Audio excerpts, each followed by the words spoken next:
আমি ফরিদপুর থেকে আসছি। জুয়েলের সাথে আমার বিয়ে হয়েছে, এবারই ছেলে। গত 3 বছর হয়েছে। 2021 সাল থেকে আমাদের রিলেশন, কিন্তু 2023 সালে যে হচ্ছে আমাদের বিয়ে।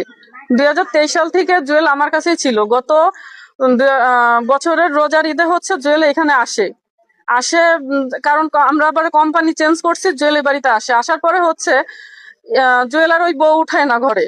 ঈদের 3-4 দিন চলে যায়, তারপরে ওই বউ উঠায় না। জুয়েল ফরিদপুরেই ওই ঈদের 3-4 দিন রেগুলার ফরিদপুরে গেছে, আর এখানে রাত 8টা-9টায় আসছে। আমি ওরে বলছি যে তুমি রেগুলার আসা যাওয়া কেন করতেছো? বলতেছে যে আখির ফ্যামিলি হচ্ছে আমারে নিয়ে বসবে, এই বসবো না, আমি ওই বউ ঘরে উঠাবো না। আমি বললাম যে দেখো, এরকম তো হয় না, যে কোনো একটা মিউচুয়ালে আসতে হবে, আর অথবা তুমি 2 বোন নিয়ে সংসার করো, আমার তো কোনো সমস্যা নাই, কারণ আমি 2 টাকা ইনকাম করে আমি এখানে থাকতে পারবো।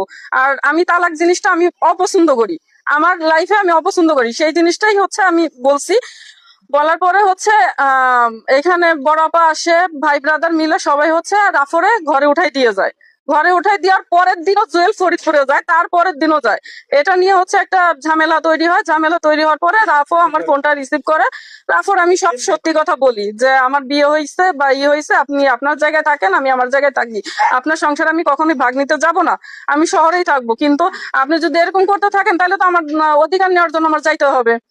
গেল, ওরা ঘরের মধ্যে আটকায় ফেলছে, কিন্তু সেই ছেলেটা ঘরের মধ্যে যতই আটকায় রাখুক, ছেলে মানুষ, যোগাযোগ মাধ্যম তো অনেক থাকে, ও আমার সাথে সব ভাবে যোগাযোগ করছে। এই যে গত সপ্তাহের আগের সপ্তাহে সে ফরিদপুরে যা দেখা করে আসছে, সে ফরিদপুরে গেছে, আমার খরচপাতি দিছে, সমস্ত কিছু করছে। তার এইখানে কিসের ভয়, সে কেন স্বীকার করতেছে না বা কি জন্য করতেছে না, আমি কিচ্ছু জানি না। গত সপ্তাহে আমি এখানে আসার পরে হচ্ছে আমি আমার ভাসুররা সবাইকে নিয়ে আমি বসি, বলা হয়। তো বলার পরে হচ্ছে তারা আমাকে ঈদ পর্যন্ত সময় চায়, যে আমাকে ঈদ পর্যন্ত সময় দাও, আমরা সব ভাইরা এক জায়গা হয়ে ওর 2 বোন নিয়ে সংসার করবে, এই কথাটা হচ্ছে বলা হয়। তা আমি ওনাদের কথাই আমি চলে যাই, কারণ সংসার তো আর শুধু স্বামী স্ত্রীর না, সবাই নিয়েই সংসার। আমি ওনাদের সম্মানের ক্ষেত্রে আমি চলে গেছি। তো যাওয়ার পরের থেকে জুয়েলরাই বাড়িতে আসছে, তার একদিন পরেই আসছে। বউ আবার ওরে নিয়ে পলাইছিল বোনের বাড়িতে। তো একদিন পরে যখন আসার পরে হইতেছে ভাই মিজান আর কি, আমার যে ভাসুর, তারপর হচ্ছে আরেক ভাসুর, তারে অনবরত ফোন দিতেছে যে জুয়েলরে দাও, জুয়েলরে দাও, জুয়েলরে দাও, কিন্তু সে জুয়েলরে ফোন দিচ্ছে না, সে জুয়েলরে ফোন দিতেছেই না।